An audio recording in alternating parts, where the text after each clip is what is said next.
So hey homies, welcome back to another novel explanation of Renegade Immortal and I hope कि तुम लोग बहुत ही ज्यादा अच्छे और मजे में होगे। वीडियो में आगे बढ़ने से पहले कहना चाहूंगी कि अगर इससे पहले का एपिसोड अभी तक चेकआउट नहीं किया है तो पहले जाओ और जाके उसे देख लो, वरना यहाँ तुम्हें कुछ समझ नहीं आने वाला। और अगर तुमने देख लिया है तो बिना किसी देर के आज के इस वीडियो को शुरू करते हैं। सो होमीज, फर्स्ट ऑफ ऑल मैं तुम सभी से माफी मांगना चाहूंगी कि मैं इतने दिन से गायब हो गई थी। असल में मेरे जो नानू है उनकी तबीयत ठीक नहीं और वो मेरे बहुत ज्यादा क्लोज है। असल में उनके लंग्स में इन्फेक्शन है तो इसी वजह से समझ सकते हो माहौल कैसा होगा घर का। बाकी अभी उनकी कंडीशन स्टेबल है, ठीक है पहले से ज्यादा। और बस उम्मीद तुम सभी से एक छोटा सा रिक्वेस्ट है कि मेरे नानू के अच्छी सेहत के लिए खूब सारी दुआएं करना। बाकी जो लोग मुझे इंस्टा पर फॉलो करते हैं उन सभी को मैं पहले ऑलरेडी बता चुकी हूँ कि इस चैनल पर रेगुलर अपलोड क्यों नहीं हो रही, लेकिन अब से मैं पहले जैसे ही यहाँ इस चैनल पर एक्टिव में रहा करूंगी। ओके, तो अपडेट तुम्हें मिल चुका है, अब नॉर्मल को शुरू करते हैं। सो होमीज, जैसा कि हमने लास्ट चैप्टर में देखा था जहाँ पे वांग लिन ताशान और उस ओल्ड मैन के साथ उस मिस्टीरियस से फर्नेस की तलाश में निकल पड़ता है, जहाँ पे हम इस चोजन इमोर्टल क्लैन के लोगों को देखते हैं जो कि वांग लिन को बहुत ही हेटरेट वाली निगाहों से देख रहे थे। लेकिन डीप डाउन ये भी कहीं ना कहीं वांग लिन को एक सेलेस्टियल मान चुके थे। वांग लिन उस मिस्टीरियस से फर्नेस के पास भी पहुंच जाता है जहाँ पर इनका सामना एक ऐसे घोंसले फिगर से होता है जो कि असल में इसी फर्नेस की स्पिरिट थी। अब वांग लिन ताशान और यहाँ इस ओल्ड मैन को जाने के लिए कह देता है और खुद यहाँ पे अकेला रुक जाता है और साथ ही वो अपने पास से कुछ स्कल्स को भी बाहर निकालता है जो कि उसे सुजाकू प्लेनेट के जो 4 सेकंड इमोर्टल क्लैन की वो जो ग्रेवयार्ड के पास वाली जगह थी वहाँ से मिला था। इसी के साथ वांग लिन के चेहरे पर हम एक मिस्टीरियस स्माइल को भी देखते हैं। और अब आगे सो होमीज, हमारे इस चैप्टर के स्टार्टिंग में ही हम यहाँ पे वांग लिन को देखते हैं जहाँ पर वो उस स्कल को देखते हुए कुछ सोच रहा था कि तभी वो यहाँ पर अपना वॉर स्लेइंग गॉड कैरियट को बाहर निकालता है जो कि इसके पास तीसरा वाला था जिसे कि वांग लिन ने अब तक यूज नहीं किया था। और यहाँ पे यूज ना करने का रीजन यही है कि वांग लिन पहले इतना ज्यादा स्ट्रॉन्ग नहीं था कि इस third god slaying war carrier को वो कंट्रोल कर पाए या उसे यूज कर पाए। कि तभी वांग लिन बंदे की बातों को याद करता है जिसने कि उसे ये गॉड स्लेइंग वॉर कैरियर्स दिए थे और वांग लिन को याद आता है कि इस बंदे ने कहा था कि जो तीसरा वाला है ना ये इतना ज्यादा स्ट्रॉन्ग है कि अगर इसे इसके कंप्लीट फॉर्म में यूज किया जाए तो तुम एक सेलेस्टियल को भी इससे बहुत इजीली मार सकते हो और उससे पहले इसे कंप्लीट करना होगा। अब वांग लिन थोड़ा और सोचता है और तभी उसे याद आता है कि इसे कंप्लीट करने के लिए मुझे एटलीस्ट 3 मटेरियल्स तो हर हाल में चाहिए, जिनमें से पहला था एक सेलेस्टियल बटरफ्लाई की सोल, दूसरा था वो मिस्टीरियस विंग और तीसरा और आखिरी था अंडरवर्ल्ड कल्चर वुड। साथ ही यहाँ पर उस ओल्ड मैन की कही आगे की बात वांग लिन को याद आती है जहाँ पे उसने बताया था कि क्योंकि मैं तो इन्हें नहीं ढूंढ पाया लेकिन मुझे पूरा यकीन था कि जो भी मेरे बाद इसे संभालेगा वो इसे कंप्लीट जरूर करेगा और अगर तुम इसे कंप्लीट कर लेते हो तो मेरा जो टास्क है वो भी पूरा हो जाएगा। अब यहाँ पे वो वांग लिन को ये भी याद दिलाता है कि इन 3 चीज के अलावा तुम्हें ये जो आसपास के 7 रून्स हैं तुम्हें बहुत केयरफुल रह के इन्हें भी रिफाइन करना होगा। वांग लिन ये सारी बातें याद करता है और तभी उसे एक आखिरी बात याद आती है कि याद रखना ये बहुत ही ज्यादा खतरनाक है क्योंकि तुम्हें इसमें अपनी लाइफ को भी रिस्क में डालना होगा। अब यहाँ पे वांग लिन निकालता है अपने सेलेस्टियल स्वॉर्ड को और यहाँ पे थंडर टोड और जो मॉस्क्यूटो बीस्ट था इन्हें भी निकालकर 100 फीट के दायरे में फैला देता है और इन्हें साफ कह देता है कि 1000 फीट के दायरे में कोई भी मेरे आसपास भटकने ना पाए, जिसके साथ ही तीनों अलग अलग डायरेक्शन में फैलकर तैनात हो जाते हैं। तभी वांग लिन लोटस पोजीशन में बैठ जाता है, अपनी ओरिजिनल सोल को बाहर निकालता है। साथ ही अब यहाँ पर ओरिजिनल सोल और गॉड स्लेइंग वॉर कैरियर दोनों को ये आपस में मर्ज करता है। बेसिकली अब इससे दोनों आपस में कनेक्टेड हो जाएंगे। अब वांग लिन यहाँ पे सबसे पहले फर्स्ट रून की तरफ बढ़ता है और उसे भी बहुत इजीली फ्यूज हो जाता है और ऐसे करते करते यहाँ पे ऑलमोस्ट 6 दिन बीत चुके थे कि तभी यहाँ पर वो जो ओल्ड मैन था वो आता है और वांग लिन के इस प्रोसेस को वो दूर से ही फील कर पा रहा था। कि तभी वो वांग लिन से कहता है कि मुझे आपसे कुछ बात करनी है, लेकिन वांग लिन तो इन रून्स को और ज्यादा स्ट्रॉन्ग करने और इनके साथ मर्ज होकर डिवॉल्व करने में बहुत ज्यादा बिजी था। यहाँ पे हम देख रहे हैं कि फाइनली वांग लिन 7 रून्स को भी अपने साथ मर्ज कर चुका था। कि तभी इन रून्स की ताकत भी और ज्यादा बढ़ चुकी थी। वहीं दूसरी तरफ जो लोग यहाँ पर इस ओल्ड मैन और ताशान से कहने लगते हैं कि बेहतर यही होगा कि यहाँ से चले जाओ वरना मैं तुम लोगों को यहाँ पे कच्चा चबा जाऊंगा। कि तभी यहाँ पर जो वॉर स्लेइंग गॉड कैरियर था इसकी ताकत भी काफी ज्यादा बढ़ चुकी थी और जिसे कि दूर दूर से हर बंदा फील कर पा रहा था। तभी वांग लिन यहाँ पर इस गॉड स्लेइंग वॉर कैरियर की सील को ओपन कर देता है जिस वजह से इसके अंदर से एक बहुत बड़ा सा जायंट बीस्ट बाहर निकलता है जो कि 1000 फीट से भी ज्यादा बड़ा होगा, जिसे देखते साथ ही यहाँ पे वांग लिन भी काफी ज्यादा सरप्राइज था। और वांग लिन यहाँ पे मन में कहने लगता है कि क्या हो अगर मैं इसे एक लाइफ लिंक ट्रेजर के रूप में रिफाइन कर लूं। कि तभी ये जो 1000 फीट से भी ज्यादा बड़ा बीस्ट बाहर आता है ये इतनी तेज दहाड़ मारता है कि आसपास के सभी लोगों के रोंगटे खड़े हो जाते हैं। लेकिन तभी इस बीस्ट की नजर डायरेक्टली शू लिक्यू पे जाती है। इसी दौरान वांग लिन हवा में फ्लोट करते हुए उस लाइफ लिंक रिफाइंड प्रोसेस को शुरू कर देता है, जिसके अकॉर्डिंग वांग लिन को यहाँ पर ये जो बीस्ट था इसे अपने कंट्रोल में लेना था, और ऐसा ये सिर्फ तभी कर सकता है जब या तो ये बीस्ट खुद से सरेंडर कर दे और वांग लिन को अपना मास्टर मान ले और अपने आखिरी सांस तक उसे सर्व करता रहे, या फिर अपनी आजादी को खो दे पूरी तरीके से, ये हमेशा हमेशा के लिए इसका पपेट बन जाए। अभी यहाँ पे वांग लिन उस बीस्ट को देखता है जो कि तेजी से वांग लिन की तरफ बढ़ता है उसे पूरी तरीके से खत्म करने के लिए, लेकिन वांग लिन यहाँ पे उन 7 रून्स की पावर को यूज करता है, यानी कि उनकी डिस्ट्रक्टिव पावर को, और 6 बार तक इस बीस्ट को वो एक्सप्लोड करा देता है, और हर बार ये एक्सप्लोड होने के बाद वापस से रीजनरेट भी हो जाता था। लेकिन ये बीस्ट 6वीं बार के बाद खुद ब खुद सरेंडर कर देता है, क्योंकि इसे पता था कि अगर मैं सरेंडर नहीं करूंगा तो 7वीं बार अगर मैं मारा जाता हूँ तो मुझे ना चाहते हुए भी मेरी पूरी कॉन्शियसनेस इरेज हो जाएगी और मैं हमेशा हमेशा के लिए इसका गुलाम बन के रह जाऊंगा। इससे तो अच्छा यही है कि मैं सरेंडर कर दूं जिससे मेरी कॉन्शियसनेस बच जाए। अब इसके सरेंडर करते ही वांग लिन यहाँ पे अपना सोल इम्प्रिंट लगा देता है कि तभी ये जो बीस्ट था ये अपने उस साइज से कई गुना ज्यादा छोटा होने लगता है, साथ ही इसके आसपास ककून सा बनने लगता है, और अब ये उस गॉड स्लेइंग वॉर कैरियर की तरफ बढ़ता है। लेकिन तभी इस ककून से गोल्डन कलर की लाइट निकलती है और जैसे ये खुलता है इसके अंदर से बटरफ्लाइज निकलती नहीं नजर आती है कि तभी ये जो गॉड स्लेइंग वॉर कैरियर था ये पूरी तरीके से एक्टिवेट हो जाता है और एक इंटेंस लाइट को ये इमिट करता है कि तभी यहाँ पर वही ट्रांसफर अरे चमकता है जो कि उस फर्नेस के पास मौजूद था, और जिसके अंदर से एक मिस्टीरियस पर्सन अपीयर होता है जो कि बहुत ही कोल्ड निगाहों से वांग लिन की तरफ देखते हुए कहता है कि आखिर एक लो लेवल का सर्वेंट इस हद तक कैसे जा सकता है। कि तभी वांग लिन भी उसी की तरफ देख रहा था और सभी लोग भी हैरान थे कि आखिर ये कौन है। अब यहाँ ये बंदा जो कि दिखने में ठीक ठाक लंबा चौड़ा था और जिसके कपड़े ब्लू कलर के थे, वो यहाँ सारे इमॉर्टल क्लैन के मेंबर से कहने लगते हैं कि क्या तुम लोगों को अब मुझे सिखाना पड़ेगा कि एक सेलेस्टियल के सामने कैसे पेश आया जाए। अब यहाँ एक और सेलेस्टियल का सुन के तो ताशान का दिमाग खराब हो जाता है और उसे लगता है कि शायद ये कोई ढोंगी होगा, पर वांग लिन इसे देखते साथ ही पहचान जाता है कि ये कॉर्पोरल यांग के लेट स्टेज के पीक पे है। लेकिन जो एटीट्यूड इसने अपनाया था ये उससे भी कई गुना ज्यादा हायर था। कि तभी ये ओल्ड मैन कुछ बोलने को जाता है, लेकिन उससे पहले ही यहाँ पे ताशान को आता है गुस्सा। वो यहाँ पर इस मिस्टीरियस से पर्सन जो कि खुद को सेलेस्टियल बता रहा था इस पे अटैक कर देता है, लेकिन वो सेलेस्टियल बस उसकी तरफ देखता है और उसका वो जो फिस्ट अटैक था वो वहीं पे रुक जाता है। और तभी इतना प्रेशर वो यहाँ पे ताशान के ऊपर डालता है कि बेचारे की बॉडी से चारों तरफ से खून निकलना शुरू हो जाता है। ऐसा लग रहा था कि इसकी बॉडी को कोई अननोन फोर्स है जो कि इसे कुचल रही हो। यहाँ पे इस बंदे की पावर को देखते साथ ही सभी लोग इसके सामने नतमस्तक हो जाते हैं सिवाय वांग लिन के। अब यहाँ पे ये जो बंदा था ये कहने लगता है कि तुम लोगों की इतनी हिम्मत कि तुम यहाँ पर उन पे अटैक कर रहे हो जिनके तुम स्लेव्स हो। हाँ, कि तभी वो यहाँ पर वांग लिन की तरफ देखता है और देखते साथ ही उसकी आंखें बहुत तेजी से रेड होने लगती है और वो इमीडिएटली उस फर्नेस का यूज करता है जिससे वो वुमेन बाहर आती है। साथ ही वो यहाँ पर उन्हीं फॉग बीस्ट का यूज करते हुए यहाँ पर सभी को अपने आसपास घेर लेती है। अब यहाँ पे ये जो बंदा था जो कि खुद को सेलेस्टियल कह रहा था ये उन बीस्ट को कमांड देता है, जिसके बाद जो ये बीस्ट यहाँ तांडव मचाते हैं ना कि लिटरली वो लोग यहाँ पे जितने लोग थे इमॉर्टल क्लैन के उन्हें कच्चा डिवोर कर रहे थे। वांग लिन यहाँ पे शांत खड़ा था, उसे कोई फर्क नहीं पड़ रहा था, लेकिन ये जो ओल्ड मैन था और ताशान था इन्हें बहुत ज्यादा गुस्सा आता है। उस ओल्ड मैन को तो लगा था कि सेलेस्टियल इनके फेवर में है, लेकिन ये सेलेस्टियल तो इन्हीं के लोगों को उन फॉग बीस्ट के जरिए से डिवोर करवा रहा था। यहाँ चारों तरफ अफरा तफरी मच जाती है और ताशान गुस्से के साथ कहने लगता है कि हम तुम्हारे कोई स्लेव लेब नहीं है, हमारी भी अपनी जिंदगी है जो वैल्यू रखती है। ये सेलेस्टियल हंसता है और कहने लगता है कि नहीं, तुम्हें सिर्फ इसलिए यहाँ पे रखा गया है ताकि हमारे फॉग बीस्ट को खाने की कभी भी कमी ना पड़े। ये सुनकर ताशान को बहुत गुस्सा आता है और अब वो सभी लोगों से कहने लगता है कि आज चाहे मैं मर भी जाऊँ लेकिन मैं इसके सामने सरेंडर नहीं करूंगा। अब यहाँ पे ये जो फॉग बीस्ट थे अब ये तेजी से औरतों और बच्चों को भी टारगेट कर रहे थे और ये बच्चे बहुत ज्यादा छोटे थे, जो देखकर वांग लिन को भी अब इस सेलेस्टियल पे गुस्सा आ रहा था, क्योंकि वांग लिन भी जानता है कि बच्चे का दर्द क्या होता है। उसे इन छोटे बच्चों में अपना बेटा वांग पिंग याद आ रहा था, इसी वजह से एक पेरेंट होने के नाते वांग लिन ऐसा कैसे देख सकता था। अब यहाँ में हम देखते हैं कि ये जो बंदा था ये असल में जो ताशान है उसे मारने के लिए एक अटैक को चलता है, लेकिन वांग लिन थंडर फ्रेगमेंट के जरिए से उसके अटैक को ब्लॉक कर देता है। कि तभी ताशान जो कि ये देख के हैरान था क्योंकि उसकी बॉडी में बिल्कुल भी जान नहीं बची थी, उसका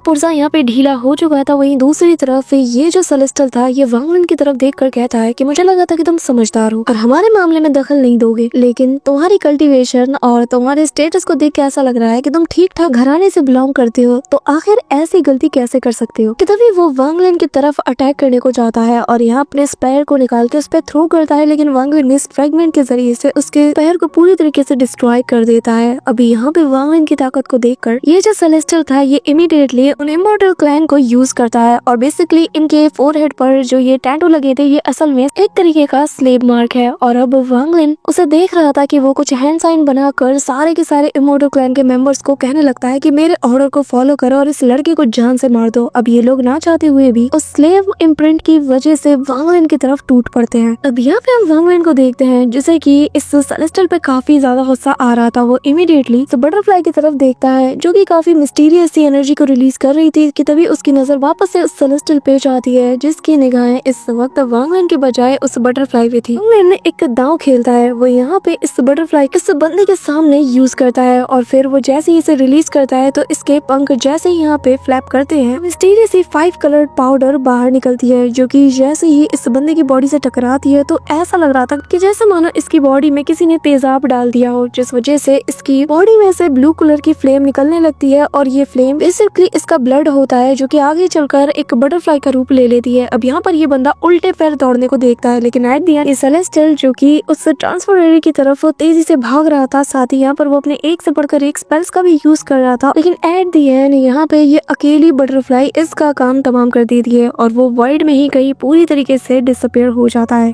कि तभी हमें इस बंदे की ओरिजिनल बॉडी दिखाई जाती है जो कि कहीं पे बैठ के कल्टीवेट कर रहा था लेकिन जैसे ही वो अपनी आंखें खोलता है वो भी हैरान था, उसके पसीने छूट रहे थे कि आखिर ये कौन सा टेरिफाइंग स्पेल था कि एक बटरफ्लाई जो कि अपने पंख को फैलाकर मुझे पूरी तरीके से डिस्ट्रॉय कर सकती है। आखिर ये कौन सा ट्रेजर है। यहाँ पे हम वापस से उस ओल्ड मैन ताशान और बाकी सबको देखते हैं जहाँ पे ये सभी लोग वांग लिन की तरफ देखे जा रहे थे और ये सभी लोग भी सदमे थे कि इतना पावरफुल ट्रेजर इनके सामने वाले बंदे के पास मौजूद था। सभी लोग ये सोच रहे थे कि अगर ये बंदा चाहता तो हमें कब काम मार सकता था लेकिन फिर भी हम इसके साथ इतना रूड बिहेव करते रहे लेकिन इसने फिर भी हमें नहीं मारा। अब यहाँ पे हम वांग लिन को देखते हैं जहाँ पर उसके सिर में भी पसीना आ रहा था क्योंकि वांग लिन का दिल काफी तेजी से बीट कर रहा था इसके पावर को देखकर। वो अपने हाथों को देखता है और वो इमेजिन करता है उस पल को जब उस ओल्ड मैन ने उसे ये गॉड स्लेइंग वॉर कैरियर को दिया था। वांग लिन ने तभी से ज्यादा सीरियस नहीं लिया था लेकिन आज इसके पावर को देखकर वांग लिन बहुत ही ज्यादा हैरान था, साथ ही इसके एक्साइटमेंट का भी कोई ठिकाना नहीं था क्योंकि वांग लिन जानता था कि अब वो एक निर्वाणा स्काईरियर लेवल के बंदे से भी बढ़ सकता है। अब यहाँ पे हम देखते हैं कि 2 हफ्ते पूरे बीतने वाले थे कि तभी वांग लिन सोचता है कि उसे जल्द से जल्द यहाँ से निकलना होगा और यहाँ से निकलने का रास्ता सिर्फ वही फर्नेस है जिसके अंदर की वो टेलीपोर्टेशन अरे मौजूद है। लेकिन वांग लिन भी कहीं ना कहीं समझ चुका था कि ये जो सेलेस्टियल खुद को बता रहा था ये इसकी कोई क्लोन बॉडी होगी, वरना एक सेलेस्टियल की ओरिजिनल बॉडी को डिस्ट्रॉय करना इतना ज्यादा आसान नहीं हो सकता। अब वांग लिन सोचता है कि उसे जल्द से जल्द प्लेनेट डोंगलिन पे जाना होगा क्योंकि वहाँ पर जाना उसका मेन मकसद ही यही है क्योंकि वो यहाँ ऑल हेवन स्टार सिस्टम में सिर्फ इसी वजह से आया था ताकि वो ली मुआन को रिवाइव कर पाए। अब वांग लिन को यहाँ से निकलना था तो पूरी तैयारी करके वो निकलना चाहता था, इसी वजह से वो यहाँ पर हर एक चीज को रिफाइन करना शुरू कर देता है। सबसे पहले शुरुआत उस एंशिएंट आर्मर से होती है जो कि एंशिएंट वॉर्ड की स्किन से बनाई गई थी। अब अगर तुमने प्रीवियस चैप्टर्स अच्छे से देखे होंगे तो तुम्हें याद होगा। अब यहाँ पे वांग लिन इसमें थोड़ी मशक्कत लगती है लेकिन वो फाइनली कामयाब हो जाता है। इसमें सबसे पहले मास्टर केयर फ्री के डिवाइन सेंस को हटाने के बाद फाइनली वांग लिन इसे अपना बना लेता है, इस पे अपनी छाप छोड़ के एंड देन अपनी ओरिजिन सोल के साथ ये मर्ज करा लेता है। और ये जो आर्मर था ये इसके ओरिजिन सोल के चारों तरफ ऐसे लिपट जाता है कि जस्ट लाइक कि ये इसका कवर बन चुका हो, यानी कि इसके ओरिजिन सोल का कवर। अब यहाँ पे 3 दिन और बीत जाते हैं कि तभी वांग लिन दूसरी चीजों को में भी अपना हाथ आजमाता है जहाँ पे वो एक गोल्डन लॉक और थंडर फ्रेगमेंट इन दोनों को आपस में फ्यूज कराता है। जहाँ पे वो गोल्डन लॉक जिसके अंदर एक हिडन स्पेल था जैसे कि किसी भी चीज को पूरी तरीके से सील किया जा सकता था, उसी पावर को वो उस फ्रेगमेंट में यूज करता है। और ऐसे ही हम देखते हैं कि 15 दिन से ज्यादा वक्त निकल जाता है और फाइनली एक यहाँ पे छोटा सा फ्रेगमेंट बचता है जिसे कि वांग लिन सीलिंग फ्रेगमेंट का नाम देता है। अब यहाँ वांग लिन कुछ और चीजों को निकालता है जिनमें से कि 2 तिलिस्मान थे जिससे कि वांग लिन ने थंडर सेलेस्टियल रियलम में उस डेविल से फाइट करके अचीव किया था। अब यहाँ पे वांग लिन थंडर सेलेस्टियल रियलम में उसने एक मैसेंजर को अपने सोल फ्लैग में ट्रैप किया था तो वो उसे बाहर निकालता है क्योंकि उसने कुछ इन्फॉर्मेशन लेने के लिए इसे अपने पास रखा था। इस बंदे को लगता है कि वांग लिन शायद इसे जान से मार देगा तो वो वांग लिन से आते साथ ही डील बनाता है और कहता है कि अगर तुम मुझे छोड़ दोगे तो मैं तुम्हें एक ऐसे ट्रेजर के बारे में बताऊंगा जिसके बारे में तुम्हें शायद ही पता हो। और वो वांग लिन को बताता है कि मुझे पता है कि जो ऑल हेवन स्टोन है वो कहाँ मिलेगा। वांग लिन उसकी बात सुन के उसे कुछ नहीं करता और उसे वापस से अपने फ्लैग में रख लेता है कि तभी अब यहाँ से वांग लिन जाने लगता है लेकिन तभी उसकी नजर पड़ती है ताशान पे जिसकी हालत वांग लिन से देखी नहीं जाती क्योंकि इसका जो फाइटिंग स्पिरिट है वांग लिन को ये चीज काफी ज्यादा पसंद आया था कि किसी के सामने नहीं झुकूंगा। और ये ऑलमोस्ट मरने की कगार पे पहुंच चुका था तो यहाँ पर सभी लोग इसे देखकर काफी ज्यादा उदास थे। लेकिन वांग लिन ताशान को एक मौका देता है और कहता है कि क्या तुम मेरे पपेट बनना चाहोगे, लेकिन तुम्हारी कॉन्शियसनेस अभी भी जिंदा रहेगी या नहीं इसकी गारंटी मैं नहीं ले सकता। अभी यहाँ पे ताशान वांग लिन से कहता है कि मुझे खुद पे पूरा यकीन है, प्लीज मेरी जान बचा लो। अब वांग लिन उसे एक केव के पास ले जाता है और फिर उसी सेलेस्टियल रिफाइनिंग मेथड के जरिए से पपेट में ट्रांसफॉर्म करना शुरू कर देता है। इस दौरान वांग लिन काफी ज्यादा एक्साइटेड था क्योंकि उसे पहला ऐसा बंदा मिला था जो कि अपनी मर्जी से पपेट बनना चाहता है। इसी के साथ हम देखते हैं कि 2 महीने से ज्यादा का वक्त बीत जाता है और फिर फाइनली वांग लिन ने इसे पपेट में रिफाइन कर लिया था। लेकिन वांग लिन इसे निर्वाणा कैरियर लेवल तक ले जाना चाहता था, बट अनफॉर्चुनेटली ये बस कॉर्पोरल यांग तक ही पहुंच पाया था और वांग लिन ने यहाँ तक पहुंचाने के लिए भी बहुत ही मशक्कतें की थी। इमोर्टल क्लैन से मिले गए वो सारे स्कल्स को भी इसने इस काम में झोंक दिया था, तब जाके इसकी कल्टीवेशन लेवल यहाँ तक पहुंची और ये ताशान जो है ये थोड़ा रिकवर कर पाया। अब यहाँ वांग लिन ताशान को लेकर उन ओल्ड मैन और सारे गांव वालों के पास आता है और उनसे कहने लगता है कि अब हमें यहाँ से जाना होगा। जिसके बाद वांग लिन जानता था कि निकलने का रास्ता हो ना हो लेकिन इस फर्नेस के अंदर ही होगा, तो वो जाता है और यहाँ जैसे ही वांग लिन और ताशान उस फर्नेस के पास पहुँचते हैं तो वो जो वुमेन का फिगर था ये वापस से अपीयर होता है और जो कि आते साथ ही सीधा ताशान पे अटैक करती है। लेकिन ताशान पे तो इसके चिल्लाने या फिर रोने धोने किसी का भी असर नहीं पड़ता। इवन की वांग लिन तो उसे ऑर्डर देता है कि इस फर्नेस को ही डिस्ट्रॉय कर दो, तो वो इतना जोर का मुक्का इस फर्नेस पे लैंड करता है कि इसमें क्रैक बन जाते हैं और इसके नीचे जो फॉर्मेशन था जो कि इसे गार्ड करने के लिए बनाया गया था उसमें भी हल्का सा क्रैक पड़ जाता है। अब यहाँ पे हमें दिखाया जाता है कि ताशान की आंखों में हेट्रेड भी नजर आती है, जिसका मतलब ये है कि इसके पास इंटेलिजेंस तो है लेकिन इसने भी फुल कॉन्शियसनेस को गेन नहीं किया था और वांग लिन को उम्मीद थी कि ये फ्यूचर में चल के उससे भी गेन कर लेगा। अब यहाँ पे हम देखते हैं कि जैसे जैसे ये पंचेस मारता है धीरे धीरे करके वो जो फॉर्मेशन था नीचे वो भी पूरी तरीके से ब्रेक हो जाता है, जिस वजह से इस वुमेन का फिगर भी यहाँ से गायब हो जाता है। अब यहाँ पे हम देखते हैं कि ये जो पूरा का पूरा इमोर्टल क्लैन वाला ये जो ट्राइब था यानी कि चोजन इमोर्टल क्लैन वाले ये लोग भी वांग लिन और ताशान को फॉलो करते हुए यहाँ से सब कुछ छोड़ के जा रहे थे।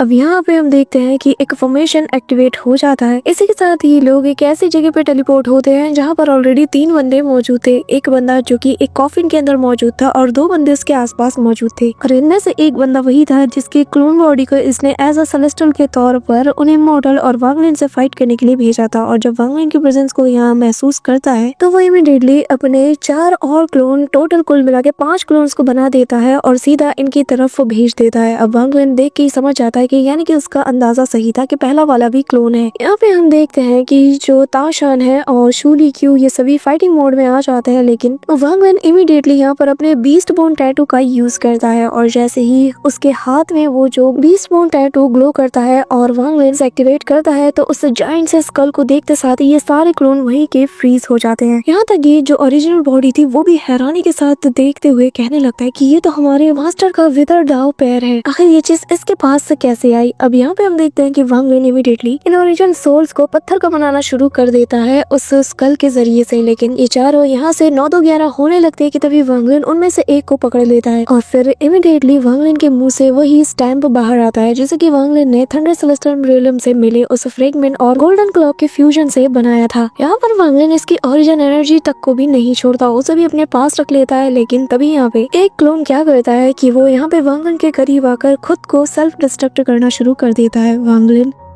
ग्रीड की उस माउंटेन ट्रेजर को बाहर निकालता है जिससे कि इसका इम्पैक्ट थोड़ा कम होता है, लेकिन वांग लिन की जो ओरिजिन सोल थी वो बिल्कुल ठीक थी, क्योंकि अगर तुम्हें याद होगा तो वांग लिन ने उस एंशिएंट गॉड की स्किन से बने हुए आर्मर को अपने ओरिजिन सोल के साथ फ्यूज कर लिया था। अब यहाँ पे हम देखते हैं कि वांग लिन की बहुत बुरी तरीके से सटक जाती है क्योंकि अब ये सभी लोग घेर के वांग लिन को मारने का प्लान बना रहे थे। ऊपर से वांग लिन को बचाने के चक्कर में ताशान ने एक क्लोन बॉडी को उठा लिया था और जो कि सेल्फ डिस्ट्रक्ट हो चुका था, जिस वजह से ताशान भी काफी ज्यादा इंजर्ड हो चुका था। अब वांग लिन तेजी से उसी ब्लैक रॉब वाले बंदे के पास जाता है जो कि इन सभी क्लोन की ओरिजिनल बॉडी और इसके पास मौजूद वो कॉफिन भी था। अब वांग लिन की नजर जैसे इस पे पड़ती है, वांग लिन देख के हैरान था कि ये बंदा पूरी तरीके से बस हड्डियों का ढांचा है और बस इसका सिर किसी इंसान जैसा लग रहा था। तभी वांग लिन निकालता है अपना बीस्ट बोन स्कल और इसके ऊपर इसे यूज करने वाला था कि तभी ये जो बंदा था फेस पे एक स्माइल होती है और वो इमीडिएटली यहाँ पे अपने पास से एक व्हाइट कलर का ब्रश निकालता है और जैसे ही वो वांग लिन के पास इस विदर सर डाउ पैर को देखता है तो वो थोड़ा हैरान तो था, लेकिन फिर वो एक्साइटमेंट के साथ कहता है कि मैं इतने टाइम बाद मेरे मास्टर के इस अटैक को देख रहा हूँ। वही दूसरी तरफ ये अपने उस ब्रश से एक ऐसा पावरफुल थंडर अटैक वांग लिन की तरफ करता है कि जिसे देखकर वांग लिन इमीडिएटली उस सेलेस्टियल सील स्टैम्प को बाहर निकालता है और इसके सामने कर देता है। और जैसा कि तुम सभी को पता है कि ये किसी भी चीज को सील करके रख सकती है, इवन की किसी अटैक को भी। और वांग लिन का जो ओरिजिन सोल है वो ड्रैगन की शेप में बाहर निकल के इस थंडर अटैक को डिवोर कर जाता है, जिसके बाद वांग लिन इस स्टैम्प को बड़ा करके सीधा उस बंदे की तरफ थ्रो कर देता है, जिसे देखते साथ ही ये बंदा अपनी जी जान लगाकर इस स्टैम्प को अपने ऊपर गिराने से रोकता है। लेकिन तभी यहाँ पे वांग लिन निकालता है अपना सेलेस्टियल स्वॉर्ड और उससे कहता है कि तुमने मुझे बहुत गुस्सा दिला दिया, अब तुम जिंदा नहीं रहने वाले। और फिर वो हेवनली चॉप का यूज करता है। सो होमीज, इस वीडियो का लाइक एम रखते हैं 3K लाइक्स और 300 कमेंट्स, और जितनी जल्दी तुम ये टारगेट पूरा कर दोगे उतनी जल्दी तुम्हें नेक्स्ट वीडियो देखने को मिलेगी। So that's it for today guys. I hope कि तुम सबको आज की वीडियो काफी ज्यादा पसंद आई होगी। अगर हाँ तो वीडियो को लाइक करना, चैनल पे नए हो तो सब्सक्राइब करना। तो मिलते हैं नेक्स्ट वीडियो में, तब तक के लिए बाय।